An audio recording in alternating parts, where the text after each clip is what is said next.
Hello, my lovelies. This is Miss Murder with another tale of terror for you from the compilation book Love in Vain 2. Now, if this story sounds sort of familiar to you, yeah, it's familiar, but it's different. Now, since Miss Murder is not bedtime story lady, this is not for children. I'm just giving you that warning. This is by Neil Gaiman, and it's called Snow Glass Apples. I do not know what manner of thing she is. None of us do. She killed her mother in the birthing, but that's never enough to account for it.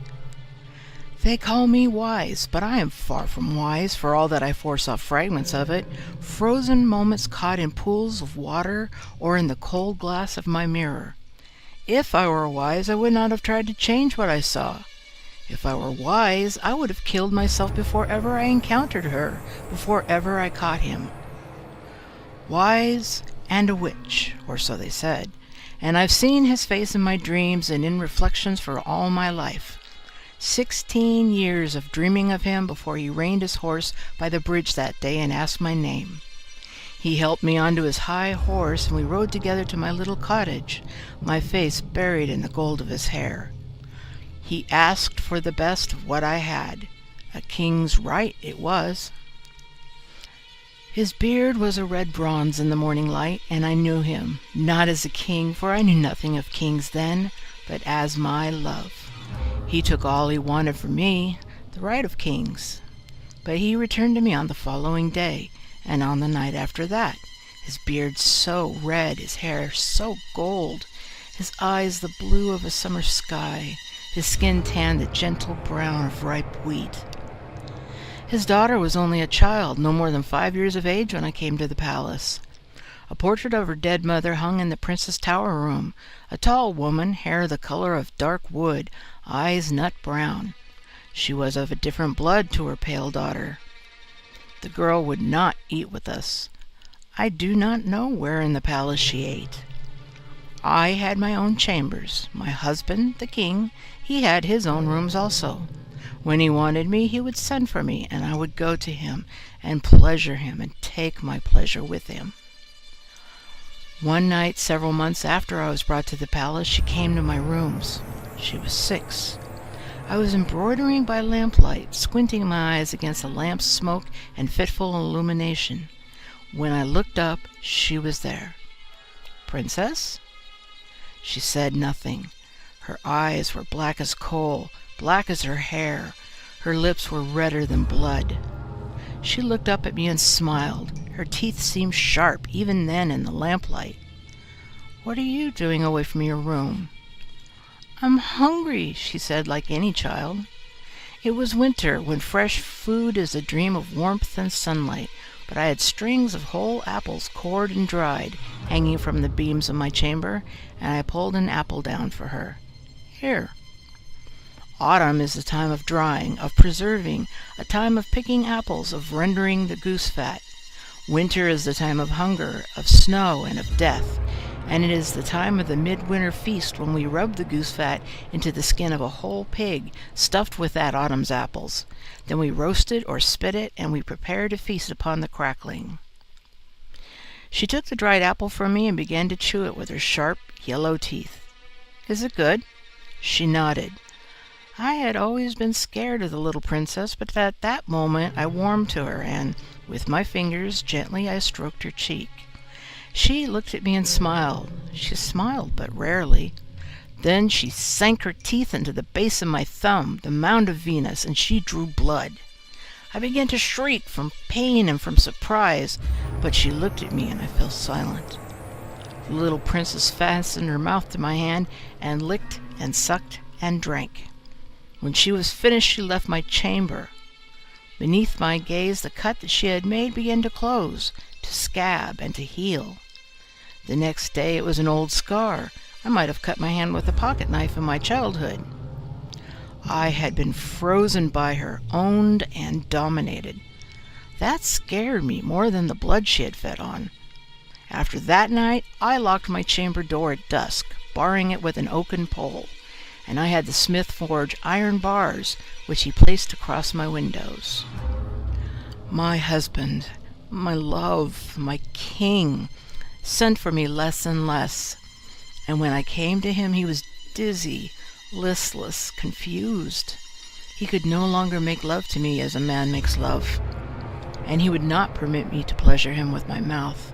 The one time I tried, he started violently and began to weep. I pulled my mouth away and held him tightly until the sobbing had stopped and he slept like a child. I ran my fingers across his skin as he slept. It was covered in a multitude of ancient scars, but I could recall no scars from the days of our courtship, save one on his side where a boar had gored him when he was a youth. Soon he was the shadow of a man I had met and loved by the bridge. His bones showed blue and white beneath the skin. I was with him at the last. His hands were cold as stone, his eyes milky blue, his hair and beard faded and lusterless and limp. He died unshriven, his skin nipped and pocked from head to toe with tiny old scars. He weighed near to nothing. The ground was frozen hard, and we could dig no grave for him, so we made a cairn of rocks and stones above his body, as a memorial only, for there was little enough of him left to protect from the hunger of the beasts and the birds. So I was queen.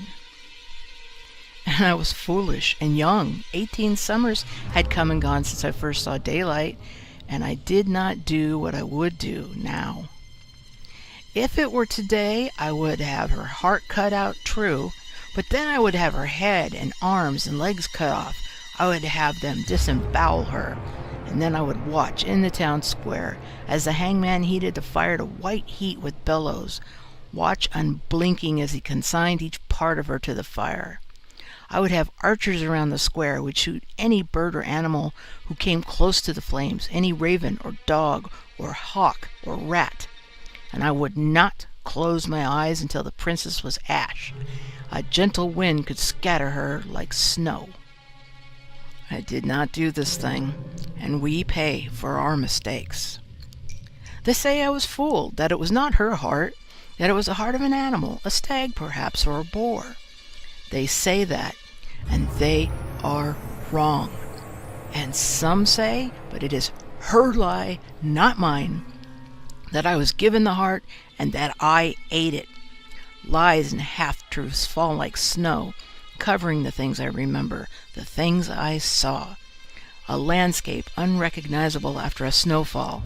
That is what she has made of my life. There were scars on my love, her father's thighs, and on his ballot pouch, and on his male member when he died. I did not go with them. They took her in the day while she slept and was at her weakest. They took her to the heart of the forest, and there they opened her blouse, and they cut out her heart, and they left her dead in a gully for the forest to swallow. The forest is a dark place, the border to many kingdoms. No one would be foolish enough to claim jurisdiction over it. Outlaws live in the forest, robbers live in the forest, and so do wolves. You can ride through the forest for a dozen days and never see a soul, but there are eyes upon you the entire time. They brought me her heart. I know it was hers. No sow's heart or doe's would have continued to beat and pulse after it had been cut out as that one did. I took it to my chamber. I did not eat it. I hung it from the beams above my bed, placed it on a length of twine that I strung with rowan berries, orange red as a robin's breast, and with bulbs of garlic. Outside the snow fell, covering the footprints of my huntsman, covering her tiny body in the forest where it lay.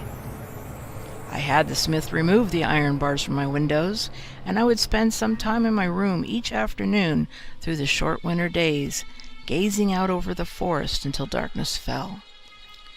There were, as I have already stated, people in the forest. They would come out, some of them, for the spring fair, a greedy, feral, dangerous people. Some were stunted, dwarfs and midgets and hunchbacks. Others had the huge teeth and vacant gazes of idiots.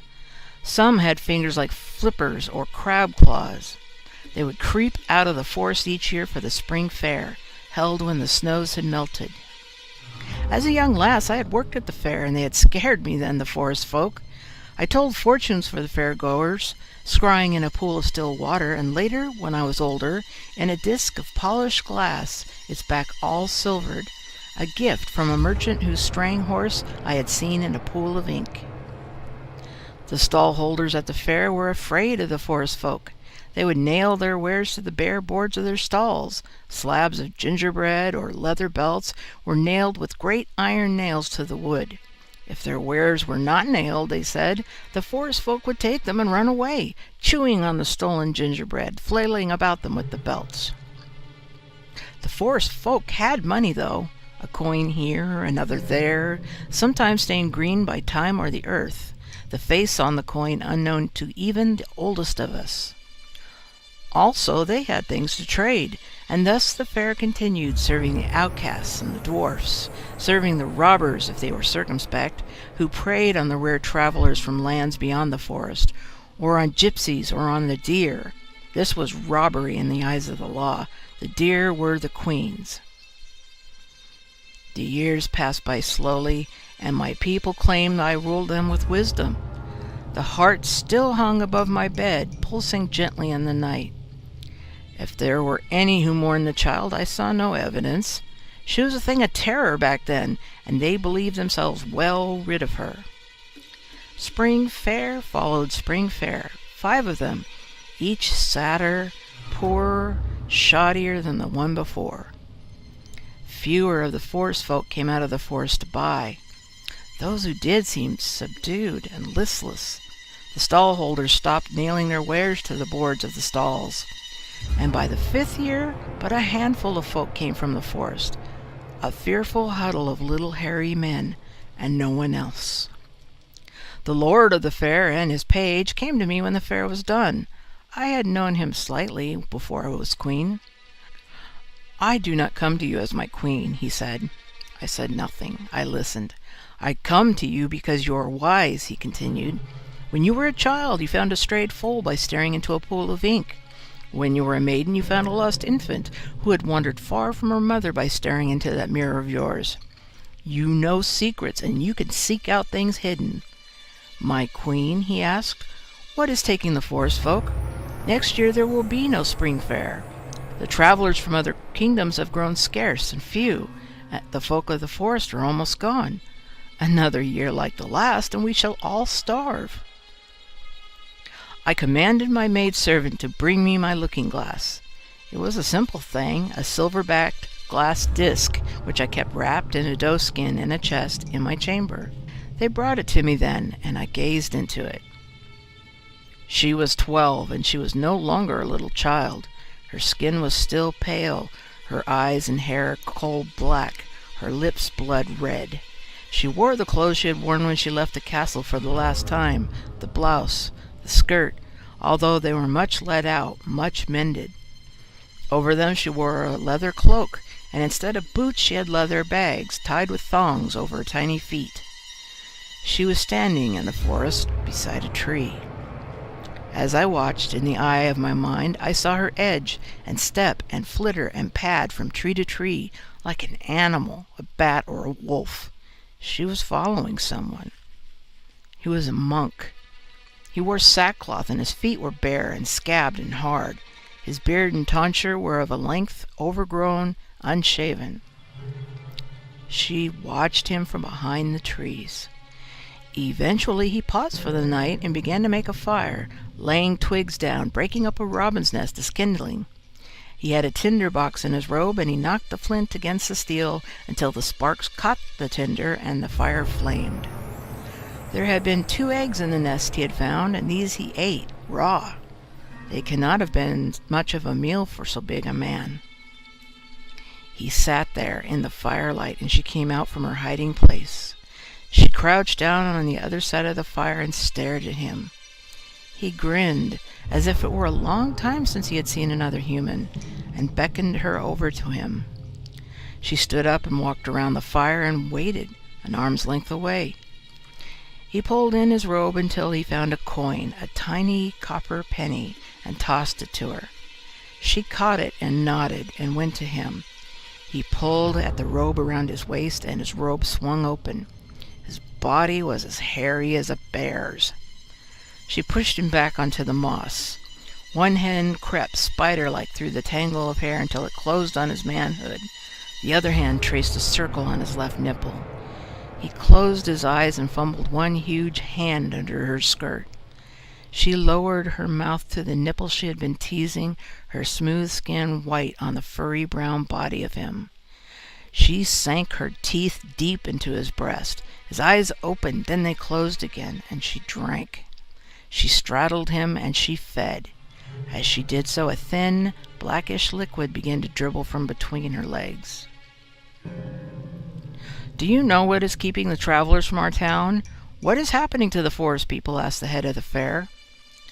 I covered the mirror in doeskin and told him that I would personally take it upon myself to make the forest safe once more. I had to, although she terrified me. I was the queen. A foolish woman would have gone then into the forest and tried to capture the creature, but I had been foolish once and had no wish to be so a second time. I spent time with old books. I spent time with the gypsy women who passed through our country across the mountains to the south, rather than across the forest to the north and west. I prepared myself and obtained those things I would need, and when the first snows began to fall, I was ready. Naked I was, and alone in the highest tower of the palace, a place open to the sky. The winds chilled my body. Goose pimples crept across my arms and thighs and breasts. I carried a silver basin and a basket in which I had placed a silver knife, a silver pin, some tongs, a gray robe, and 3 green apples. I put them down and stood there, unclothed, on the tower, humble before the night sky and the wind. Had any man seen me standing there, I would have had his eyes, but there was no one to spy. Clouds scudded across the sky, hiding and uncovering the waning moon. I took the silver knife and slashed my left arm, once, twice, 3 times. The blood dripped into the basin, scarlet seeming black in the moonlight.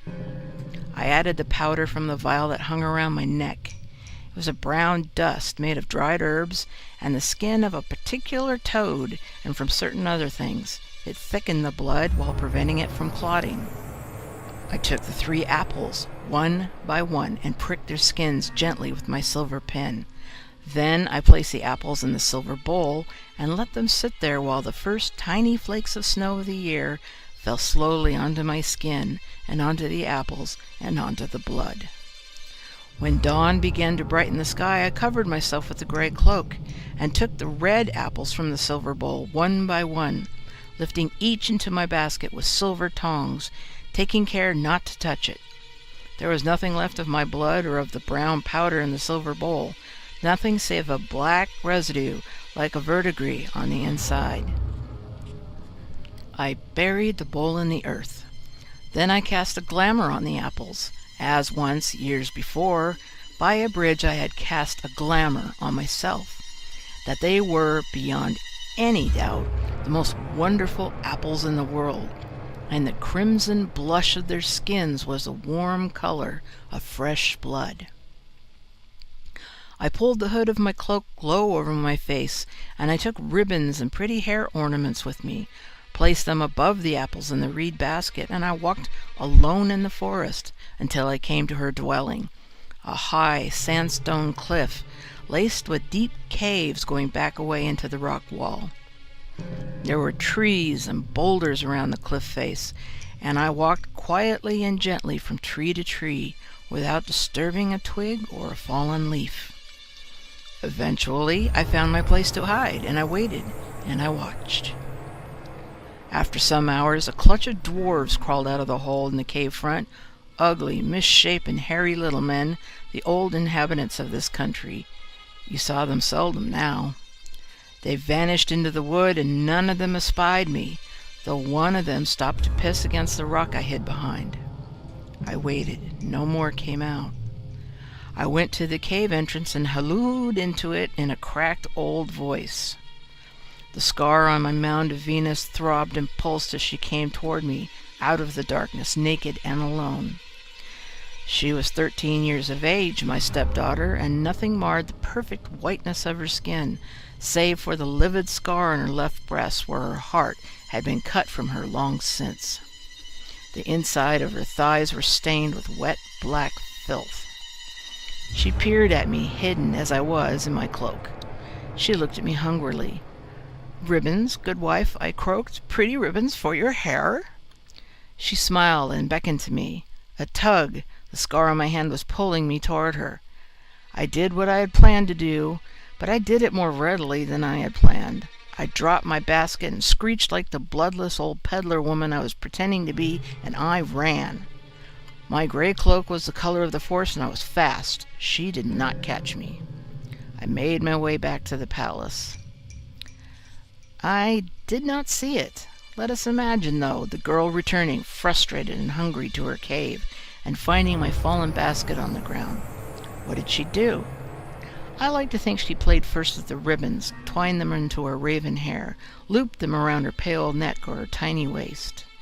And then, curious, she moved the cloth to see what else was in the basket, and she saw the red apples.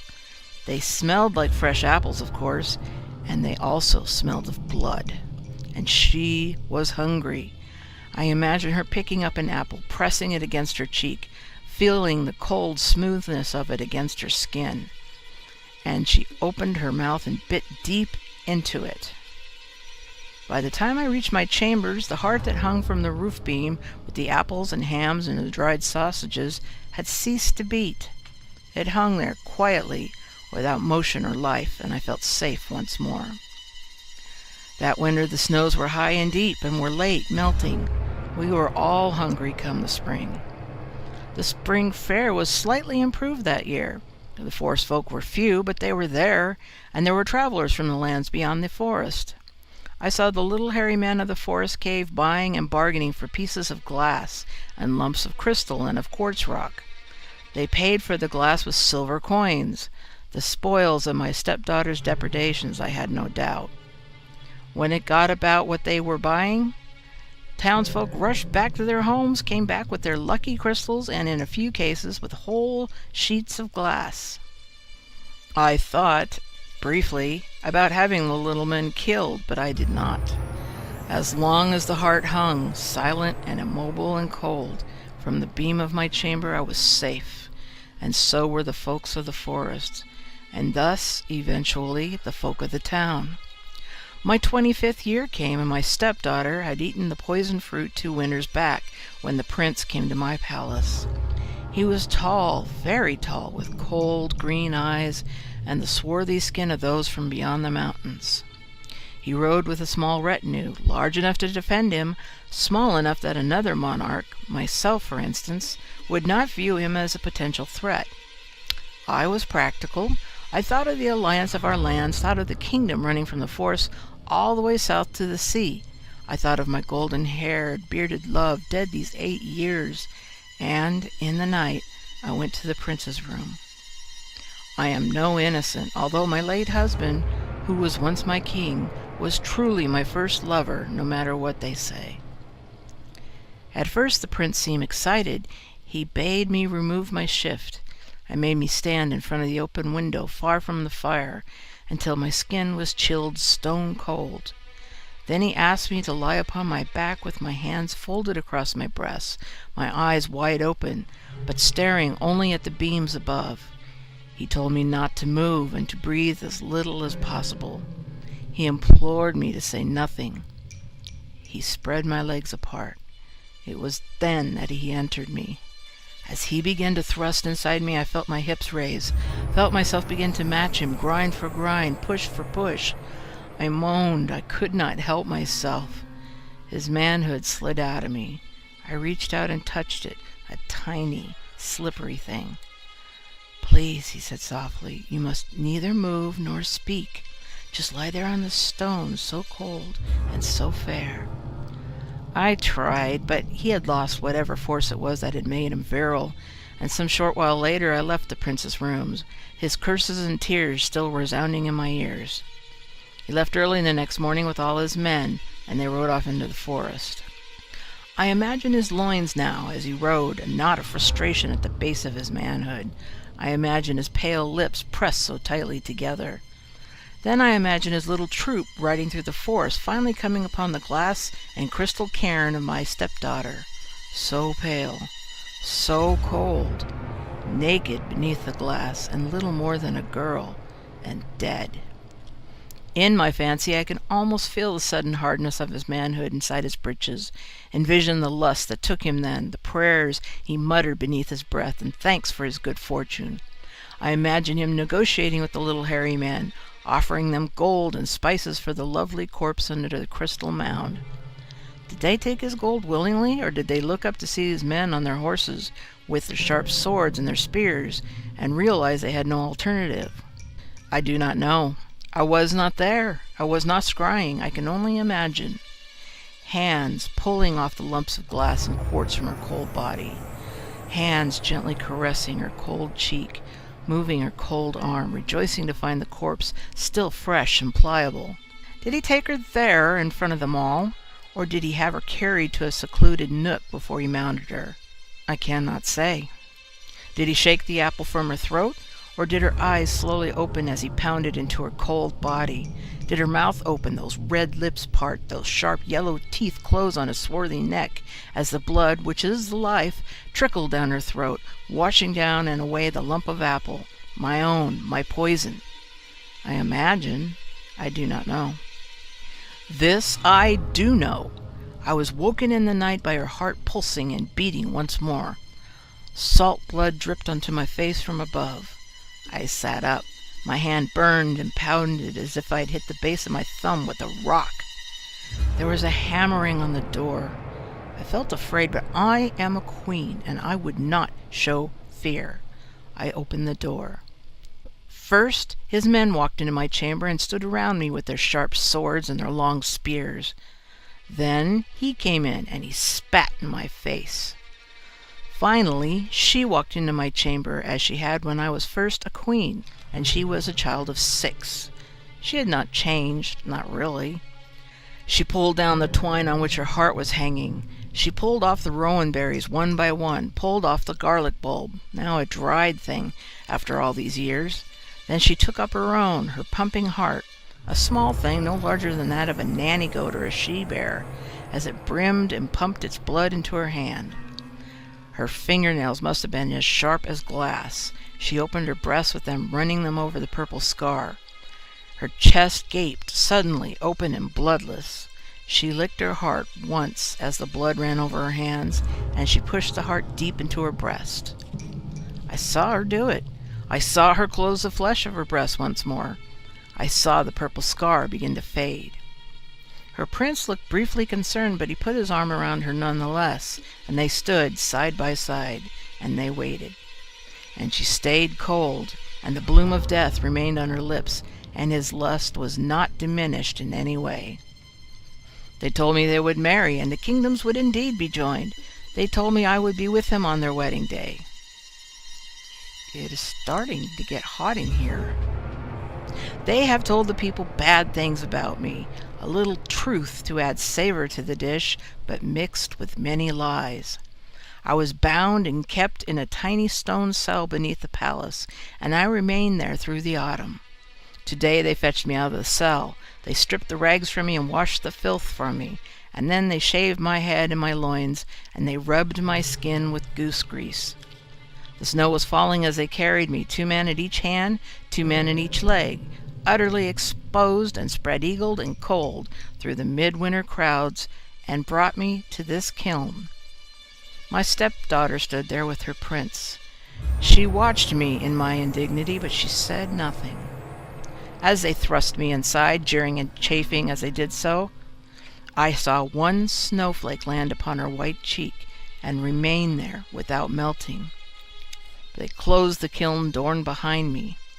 It is getting hotter in here, and outside they are singing and cheering and banging on the sides of the kiln. She was not laughing or jeering or talking. She did not sneer at me or turn away. She looked at me, though, and for a moment I saw myself reflected in her eyes. I will not scream. I will not give them that satisfaction. They will have my body, but my soul and my story are my own and will die with me. The goose grease begins to melt and glisten upon my skin. I shall make no sound at all. I shall think no more on this. I shall think instead of the snowflake on her cheek. I think of her hair as black as coal, her lips redder than blood, her skin snow white.